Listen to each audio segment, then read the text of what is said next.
এই বস্তা পচা সিস্টেম যদি ঠিক না করা হয়, আপনি যত বড় জায়গায় থাকেন, যতই ক্ষমতা থাকুক, আপনি, আপনার পরিবার, আপনার সন্তান, আপনার পরবর্তী প্রজন্ম প্রত্যেকে এটার দ্বারা ক্ষতিগ্রস্ত হবে।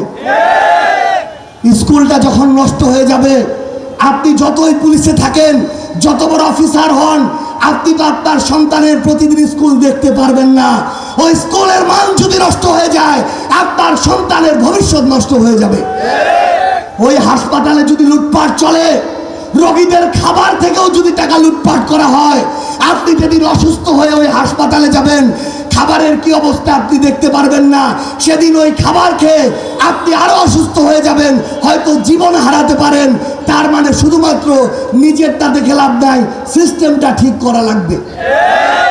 আমাদের লড়াইটা সিস্টেম ঠিক করার লড়াই। এই জন্য আমরা গণভোট দিয়েছি, হ্যাঁ ভোট দিয়েছি। এই জন্য আমরা মনে করি জুলাই সনদ বাস্তবায়ন হওয়া দরকার।